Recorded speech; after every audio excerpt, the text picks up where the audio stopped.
തൻ്റെ മേശപ്പുറത്തിരിക്കുന്ന സി.വിയിൽ നീലിമയുടെ ചിരിക്കുന്ന ഒരു ഫോട്ടോ കണ്ടപ്പോൾ ആദർശിന് തോന്നുകയാണ്, താൻ പോകുകയാണെന്നൊക്കെ പറഞ്ഞ് ഇവൾ തന്നെ പറ്റിക്കുന്നതാണോ. അങ്ങനെ ആലോചിച്ചിരിക്കുന്നത് കണ്ടപ്പോൾ സ്റ്റാഫുകൾ ചോദിക്കുന്നുണ്ട് കേട്ടോ, എന്തു പറ്റി സർ? ഏയ് ഒന്നുമില്ല. എങ്കിൽ പിന്നെ ആ കുട്ടിയെ ജോലിക്ക് എടുത്തോട്ടെ. അപ്പോൾ ആദർശ് പറയാണ്, നിങ്ങൾ ഇൻ്റർവ്യൂ തുടങ്ങിക്കോളൂ, അതിനുശേഷം നിങ്ങൾക്ക് എടുക്കുകയോ എടുക്കാതിരിക്കുകയോ ചെയ്യാം.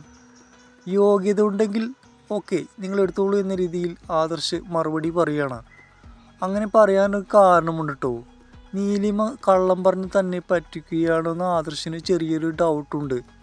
അങ്ങനെയല്ലായിരുന്നെങ്കിൽ ഇൻ്റർവ്യൂ പോലുമില്ലാതെ അവളെ അവൻ ജോലിക്ക് എടുത്തേനെ. അങ്ങനെ സ്റ്റാഫുകളൊക്കെ അവിടെ നിന്ന് ഇങ്ങനെ പോവുകയാണ്. അതിനുശേഷം ആദർശ് തൻ്റെ മേശപ്പുറത്തിരിക്കുന്ന ലാപ്ടോപ്പിൽ ഫയലുകൾ നോക്കുന്നതിനിടയിൽ നീലിമയുടെയും അശ്വിൻ്റെയും മുഖമാണ് ആദർശിൻ്റെ മനസ്സിലേക്ക് ഇങ്ങനെ വരുന്നത്. അതിങ്ങനെ മായാതെ ആദർശിൻ്റെ മനസ്സിലിങ്ങനെ നിൽക്കുകയാണ്. പുതിയ ഇൻ്റർവ്യൂ അറ്റൻഡ് ചെയ്തതിലുള്ള സന്തോഷത്തിലായിരുന്നു നീലിമ. അശ്വിനും നീലിമയ്ക്കും ഓരോ ജ്യൂസ് വീതം ഓർഡർ ചെയ്തതിന് ശേഷം അവർ വെയിറ്റ് ചെയ്ത് ഇരിക്കുമ്പോഴാണ് കേട്ടോ അഞ്ജലിയും ആദിയും കൂടി അവിടത്തേക്ക് കടന്നു വരുന്നത്. അവരെ കണ്ടപ്പോൾ തന്നെ നീലിമ മുഖം തിരിച്ചിട്ടുണ്ട്. ഇത് കണ്ട അഞ്ജലി ചോദിക്കുന്നുണ്ട് നീലിമയോട്, എന്തായി ഞാൻ പറഞ്ഞ കാര്യം നീ ആലോചിച്ചോ? എനിക്ക് താല്പര്യമില്ലെന്ന് ഞാൻ പറഞ്ഞതല്ലേ. ഇത് കണ്ട് അഞ്ജലിക്ക് മുഖത്ത് നല്ല ദേഷ്യം വരുന്നുണ്ടെങ്കിലും കൂടെ ആദിയുള്ളതിനാൽ അവൾ അത് പുറത്ത് കാണിക്കുന്നില്ല. ഞാൻ അങ്ങനെ പറഞ്ഞത് ചേച്ചിയുടെ ഗുണത്തിന് വേണ്ടിയല്ലേ എന്നൊക്കെ അഞ്ജലി പറഞ്ഞപ്പോൾ, മതിയടി നിൻ്റെ അഭിനയം എന്നും പറഞ്ഞ് നീലിമ ടേബിളിൽ നിന്ന് എണീറ്റു. ഓ, പുതിയ ഇൻ്റർവ്യൂ ജോലി കിട്ടിയതിൻ്റെ അഹങ്കാരമായിരിക്കും. ഞങ്ങൾ വിചാരിച്ചാലേ ആ ജോലി കളയാൻ സാധിക്കും എന്ന് അഞ്ജലി നീലിമയോട് പറയണം. അത് കേട്ട് ഇതൊക്കെ എങ്ങനെ അഞ്ജലി അറിഞ്ഞെന്ന് നീലിമ ആലോചിച്ചു. അഞ്ജലി വിചാരിച്ചാൽ തൻ്റെ ജോലി കളയാൻ പറ്റുമെന്ന് അവൾ ഭയപ്പെട്ടു. അഞ്ജലിയും ആദിയും പുച്ഛത്തോടു കൂടി അവളെ നോക്കി നിൽക്കുകയാണ്. ചേച്ചി, ആ സുധാകരന് ചേച്ചിയെ ഭയങ്കര ഇഷ്ടമാണ്. അപ്പോൾ നീലിമ പറയാണ്, മതിയടി നിൻ്റെ അഭിനയം. ഓ, ഞാൻ പറഞ്ഞത് നിനക്ക് ഇഷ്ടപ്പെട്ടില്ലല്ലേ? നിൻ്റെ നന്മയ്ക്ക് വേണ്ടിയല്ലേ ഞാൻ പറഞ്ഞത് എന്ന് അഞ്ജലി ആദിയെ നോക്കിക്കൊണ്ട് പറയുകയാണ്. അപ്പോൾ ആദി അഞ്ജലിയെ നോക്കി നീലിമയോട് പറയുകയാണ്, ഇവൾ നിന്നോട് എത്ര നല്ല രീതിയിലാണ് പെരുമാറുന്നത്, എന്നിട്ടും നീ എന്തിനാ ഇങ്ങനെയൊക്കെ ഈ അഞ്ജലിയെ കാണുന്നത്? ഇത് കേട്ടപ്പോൾ നീലിമ പുച്ഛഭാവത്തിൽ ചിരിക്കുകയാണ്. ഇവൾ എനിക്ക് ചെയ്ത നല്ല കാര്യങ്ങൾ നിനക്കറിയാഞ്ഞിട്ടാണ്. ഇത് കേട്ടപ്പോൾ അഞ്ജലി പെട്ടെന്ന് വിഷയം മാറ്റി, അതുപോട്ടെ ചേച്ചി, ഒരു കാര്യം ചെയ്യ്, ചേച്ചി വീട്ടിലേക്ക് വാ. ഏത് വീട്?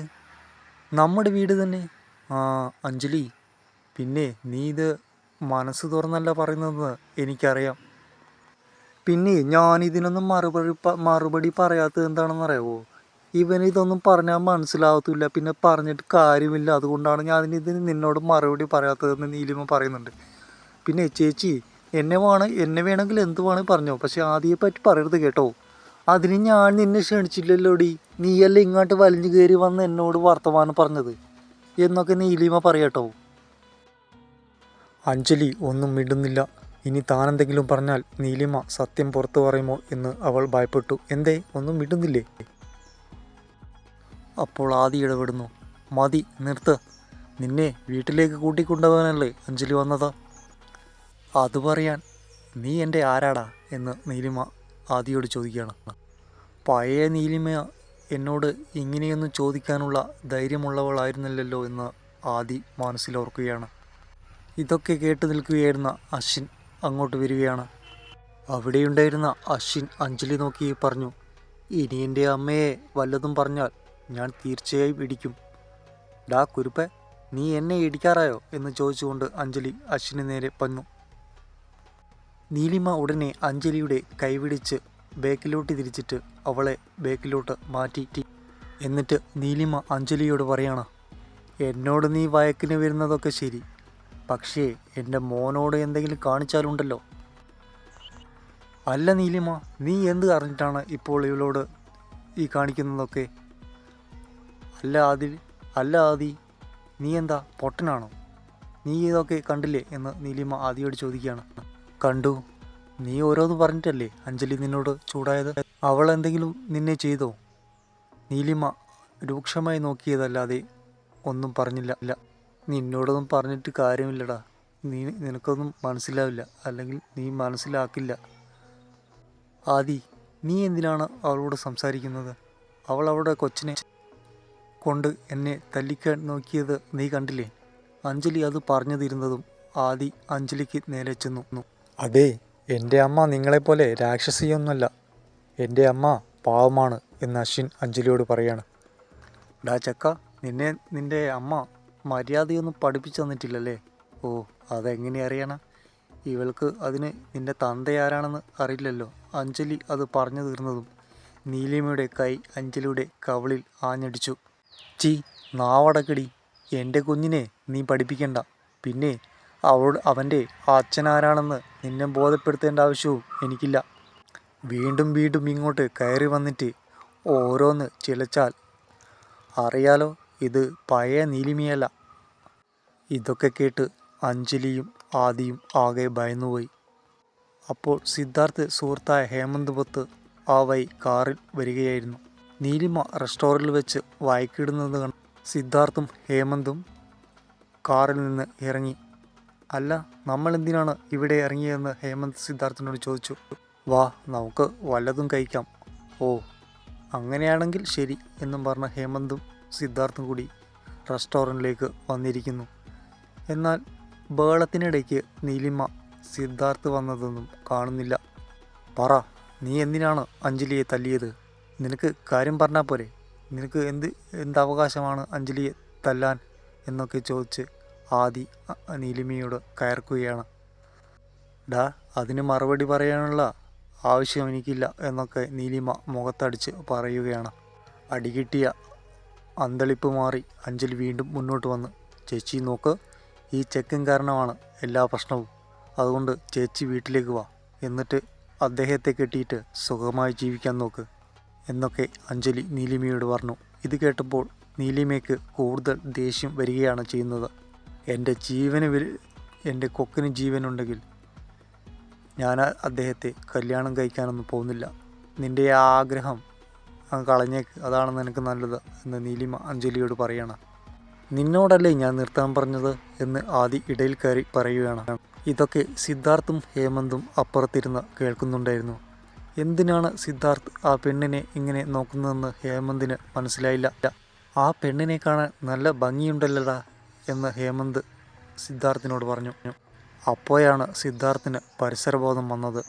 അവൻ അതിനൊന്നും മറുപടി കൊടുക്കാതെ ജ്യൂസ് കുടിക്കാൻ തുടങ്ങി. അല്ല, എന്നോട് നിർത്താൻ പറയാൻ നീ എൻ്റെ ആരെങ്കിലുമാണോ ആദി? ആരെങ്കിലും ആയിട്ടൊന്നുമല്ല ഞാൻ നിന്നോട് നിർത്താൻ പറഞ്ഞതാ. ചേച്ചി, അല്പം മര്യാദ കാണിക്കും. എനിക്ക് അല്പം മര്യാദ കുറവാണ്. പിന്നെ മര്യാദ ധാരാളമുള്ള ഒരു പെണ്ണ് നിൻ്റെ കൂടെ ഉണ്ടല്ലോ. നീ അവളെ പഠിപ്പിച്ചാൽ മതി, എന്നെ പഠിപ്പിക്കാൻ വേണ്ട. നീലിമ പറഞ്ഞത് കേട്ട് ആദി അന്താളിച്ച് നിന്നുപോയി. നീലിമ പണ്ടത്തേക്കാളും ഒരുപാട് മാറിയിട്ടുണ്ടെന്ന് അവന് വീണ്ടും ബോധ്യമായി. നീലിമ, നീ നിർത്തിക്കോ.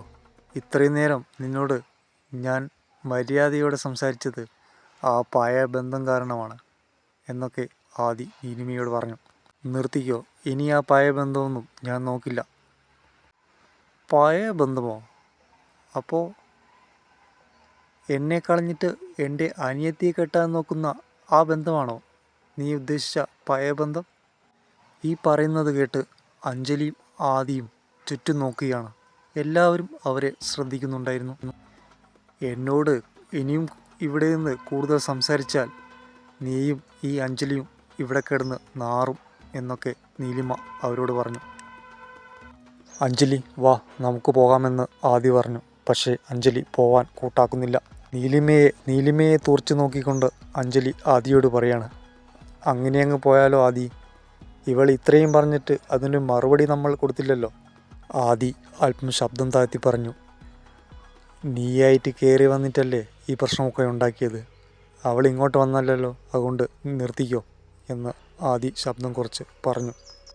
എനിക്ക് എന്നെ പറഞ്ഞതിൽ ഒരു സങ്കടവുമില്ല ആദി, നിന്നെ പറഞ്ഞതിലാണ് എനിക്ക് സങ്കടം. അപ്പോൾ ആദി മുന്നോട്ട് കയറി വരികയാണ്. അപ്പോൾ അശ്വിൻ പറയാണ്, ഇതെങ്ങാനും എൻ്റെ അച്ഛൻ കേട്ടാണ്ടല്ലോ നിങ്ങളെ ഇടിച്ച് പരപ്പാക്കും. അപ്പോൾ നീലിമ അശ്വിനെ തൻ്റെ അടുപ്പിച്ച് നിർത്തി. ഇതൊക്കെ അപ്പുറത്ത് നിന്ന് ആദർശ് കേൾക്കുന്നുണ്ടായിരുന്നു. എന്തോ ഒരു അഭിമാനം പോലെ അയാൾ അത് ഏറെ കേട്ടു നിന്നു. അതിന് നിനക്ക് അച്ഛനില്ലാലോടാ, പിന്നെ ഏതച്ഛനാടാ വന്ന് എന്നെ ഇടിക്കുന്നത് എന്ന് അഞ്ജലി ചോദിച്ചു. ഇത് കേട്ടപ്പോൾ നീലിമ ആകെ വിഷമിച്ചു. എടാ അശ്വിൻ, നീയെ ആദർശ് നിൻ്റെ അച്ഛനാണെന്ന് കരുതിയല്ലേ ഇത്ര അഹങ്കരിക്കുന്നത്? എന്നാലേ അവൻ നിൻ്റെ അച്ഛനല്ല കേട്ടോടാ. ഇതൊക്കെ കേട്ട് അശ്വിൻ ആകെ വിഷമിച്ചു. അവൻ നീലിമയെ കെട്ടിപ്പിടിച്ച് കരയാൻ തുടങ്ങി. ആദർശ് തൻ്റെ ഡാഡിയാണെന്നും എല്ലാ പ്രശ്നത്തിൽ നിന്നും അച്ഛൻ തന്നെ രക്ഷിക്കാൻ വരുമെന്നും ആ കുട്ടി വിശ്വസിച്ചിരുന്നു. അശ്വിൻ കരയുന്നത് സിദ്ധാർത്ഥ് കാണുന്നുണ്ടായിരുന്നു. നീലിമയുടെ ക്ഷമ ആകെ നശിച്ചു.